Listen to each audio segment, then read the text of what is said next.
It's John Carlton, friend of the show. We've had him on a bunch. How are you doing, John? This is the most important week of the year. Oh, well, for me it is. But doing great. Thanks for having me. I appreciate it. Yeah, absolutely. And we've had you talk about all the one. How many have we done? This is the 5th year. Okay, all right. And so on that note, I just absolutely want to say thank you to everybody who's participated. The Frankfort Plant Board, Historical Society, the City of Frankfort, Liberty Hall, Capital City Museum, some years Envision Franklin County, Kentucky Resources Council, just you can't name everybody. I can't name everybody. But I do think it's awesome that this happens a lot in Frankfort. I do think, but where you see all the different kind of groups come together, right? Yeah, right. And I think it's cool when it happens. This year is kind of, not that you wouldn't be like your favorite one ever. You can't choose a favorite, but it does seem like kind of special. We're celebrating the Bicentennial of Lafayette. Correct. So Heritage Week always falls in the month of May, which is National Preservation Month, and also Museum Month and National Travel and Tourism Week. That's right, yeah. We talked about all that stuff earlier this week with the folks in the city. The governor issued a proclamation declaring Heritage or Historic Preservation Month, like he always does every year, and also issued a special acclamation this year celebrating the life and legacy of the Marquis de Lafayette, who on May 14th, 1825, visited Frankfort on a state visit invited by the Kentucky legislature on his farewell tour as the guest of the nation. And he was greeted to thunderous applause as he came down from Louisville Road, down the road that now bears his name, Lafayette, and entered Frankfort. There was a big parade that went down Shelby Street and took a left on 2nd Street and went across the then covered bridge where St. Clair, or the Singing Bridge is now, and went right down St. Clair to the old Capitol, and actually did a detour and ended up over at Weisiger's Tavern, which is where the Whitaker Bank is now. Right. Yeah, it was a big deal. It was a state visit, so it wasn't just Frankfort people entertaining him. It was the entire Kentucky legislature, people from all over Kentucky. But we're celebrating his life, and people who may not remember who he was. He was recently made famous again. I was going to say, people hadn't seen Hamilton. They might not know, but otherwise. So absolutely, he was one of the main characters in the Hamilton musical. And a lot of his legacy is still available to be seen by everybody today. He was a big abolitionist, so he was against slavery. He was a big supporter of human rights. So the Universal Declaration of Human Rights, UN, is based on a framework that he started. So also UN and NATO, which is a union of mostly democratic nations, their bonds, the reason the United States and France are still close today. Right. He was 19 years old and a major general of the Continental Army. It's just insane. Harvey, we've talked about how young these guys were. Right, yeah. I mean, James Wilkinson, 26 years old when he founded Frankfort. Oh, my gosh. So doing incredible things at very young ages. And he, of course, being French, he helped secure France's alliance, which, of course, turned the tide of the Revolutionary War and made it possible for us to win because we didn't have money. Right. And France helped us. So the whole week is dedicated to that because it just happens to fall on May 14th, right in the middle of Heritage Week. And we are in the middle of several major anniversaries. One of the events we have is celebrating the 200th anniversary of the establishment of Leestown. So we got a whole lot of things going on. Okay, cool. Well, let's get into some of the events, and we'll kind of then allow us to kind of touch on, some of the things we're celebrating, right? Sure. So the first thing we're going to, there's nothing Frankfort loves more than a walking tour. I'll tell you what. And it's awesome. It's such a cool way to share history, right? And experience it. So we're going to do, or you guys are going to do a walking tour, the Frenchman's Trail. You're going to have 3 opportunities Correct. to do it? The first is tomorrow morning at 10:30 a.m. That one's probably already booked. Okay. The second one is next Saturday, May 17th, at 10:30 and 3 o'clock. So you can choose one of those. Okay. And you go to Kentucky Historical Society's website. Okay. You need to buy a ticket for it. And it's $5 for KHS members and $10 for non-members. Okay. And that is basically an educational tour, but also kind of walking through Frankfort through the lens of Lafayette when he got here. They'll talk about his life and legacy and the things that happened while he was here. Okay. So then we move to the lecture, and this is sponsored by the Sawyier Public Library, and it's part of the Frankfort Heritage Lecture Series. We have, this is Saturday, May 10th, tomorrow at 1 o'clock in the River Room at the library, and it's free. Okay. We have Julian O'Shea, who is the founder and president of the Lafayette Trail. He will be presenting the Lafayette Trail in Kentucky, a bluegrass story of American republicanism narrated by a French Marquis. He also is a French Marquis. Oh, okay. He's French, and he started this whole thing setting up the Bicentennial of Lafayette's farewell tour years ago. In fact, the very first Frankfort Heritage Week was Julian installing a plaque at Liberty Hall. So this has been years in the making. So is the Lafayette Trail outside of Kentucky as well? Or? So he was invited in 1824 to come back to the United States about 50 years after the Revolution to do a final farewell tour. He's in his 60s, and people didn't live very long then. Sure. Yeah. So, and it's a 2-month trip by boat to get to the United States from France. Yeah. So, when he was part of the Revolution, there were only 13 colonies that became states. By the time he came for his farewell tour, there were now 29 states. And he toured all 29 states, including Kentucky, and it took him 2 years to do it. Sure. Yeah. He started in 1824, and so by the time he made it to Kentucky, it was summer of 1825. Wow. Okay. Yeah. So the organization that Julian runs, is sort of about that whole It is. path. Okay. It's just remembering, it's an important time, too, because we're getting ready to come up on the 250th anniversary of the United States, signing of the Declaration of Independence next year. Right. So it goes hand in hand with leading up to America 250. Sure. Okay, cool. And so the lecture is actually a 2-part. Julian starts us off, and then because when Lafayette was here, he visited Liberty Hall. Everybody knows that story. Visited Margaretta Brown, had tea with her. They talked.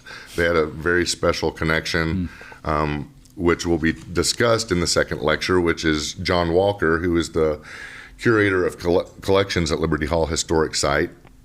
And his lecture is Ties That Bind, the Unexpected Connection Between Lafayette and Liberty Hall.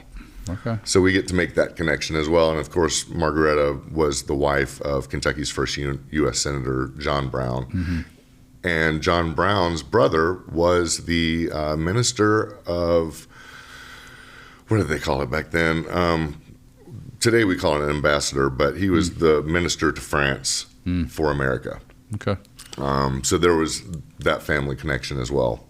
So that event is free, but you're limited seating left. So if it's something that you're interested, you're asking folks to get registered. So you just correct. Know I think we have room for 180, 200 people in the River Room. Okay. But registration is definitely preferable, so we can know how many chairs to put out. Okay. So that's Saturday afternoon after the first walking tour, and then.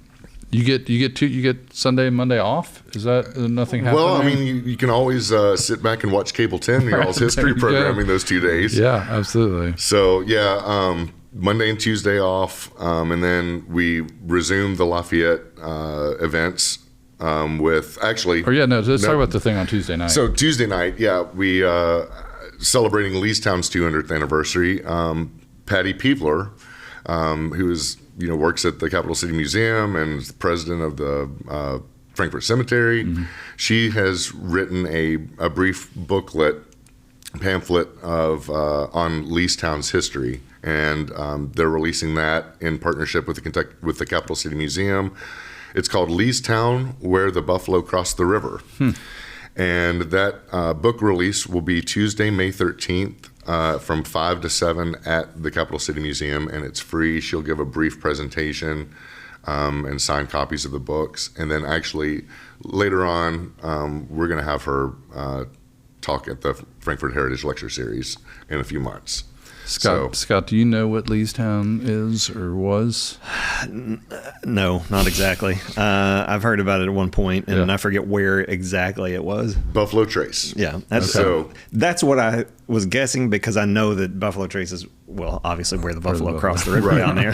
So basically on the backside of Fort Hill, if North Frankfort, downtown Frankfort is on this side of Fort Hill, on the backside, everything up to Cove Spring was pretty much Leestown. Okay. Which is why you have Harrison Blanton's house, which was, it's now the restaurant. Limewater. And across the street you had actually Harrison Blanton's house, another house, which Buffalo Trace just bought. Alice Blanton just was the last person to live there, and then Richard Taylor's cabin, which what's his name with Buffalo Trace? Always gives the tours.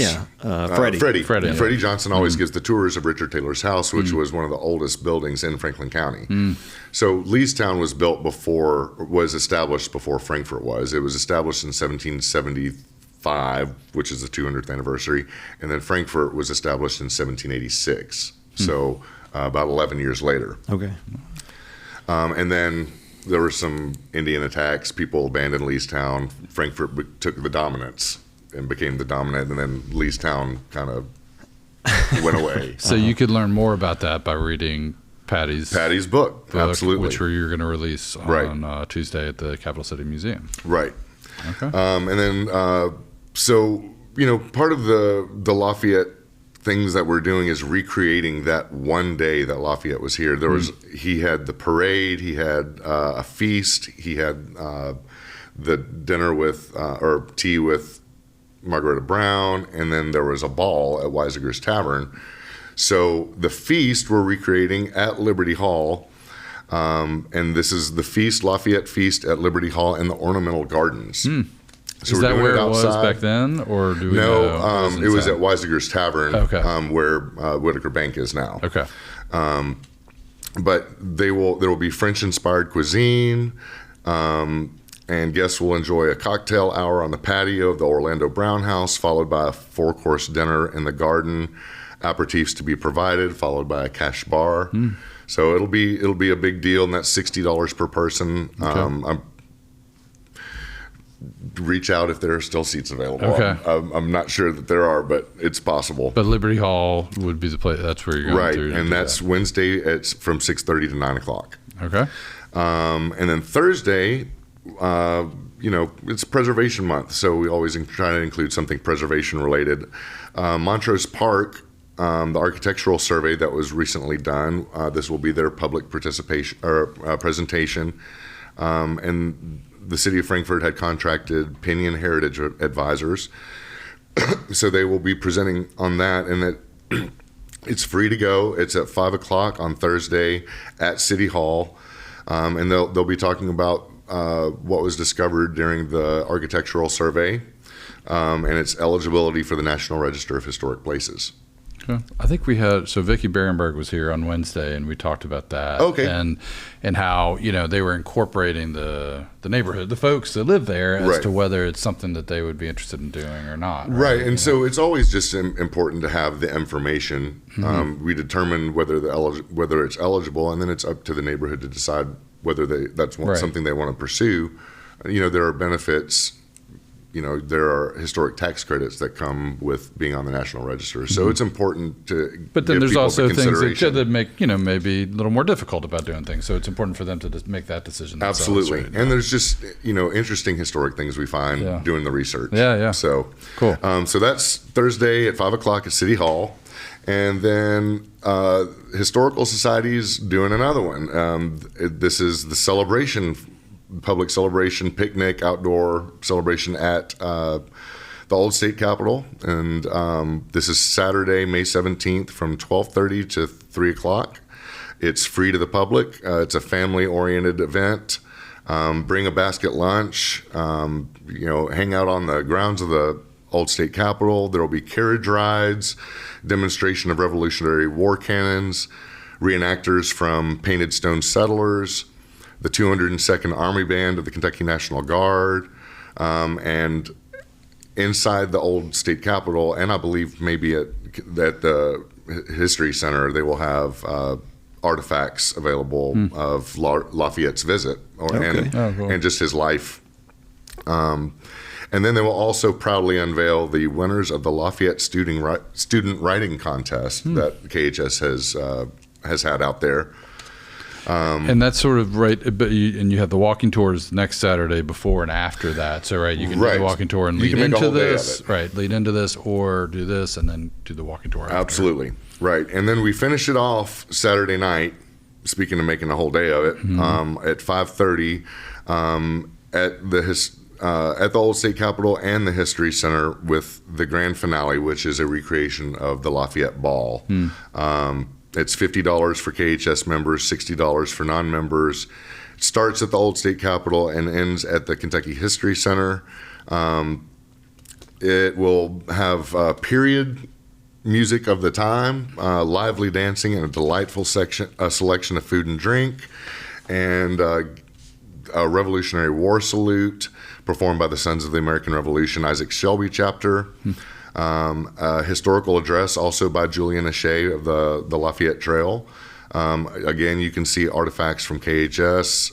There will be historical dance from the Capital City historic dancers and musicians, and specially curated hors d'oeuvres, desserts, and signature drinks with a cash bar, and period attire is encouraged. That's what I was going to ask, because I know Scott's got a lot of Revolutionary era stuff that he likes to bust out every once in a while. And this might be your chance. That's one of my favorites. Yep. The powdered wig, and we busted out.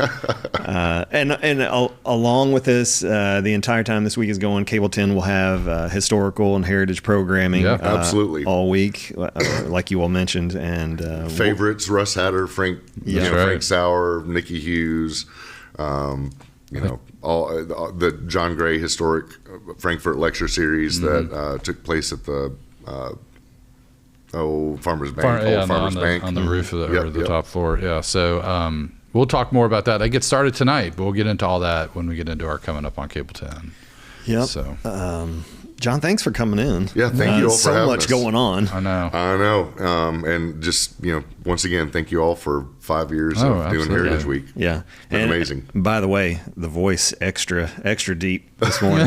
Like Allstate commercials right now. Oh, yeah. Yeah. So I feel like you've been talking a lot the last I have, and sleeping a lot too, and that makes it go down. We may need to grab you for some voiceovers before you get out of here. Sounds good. All right.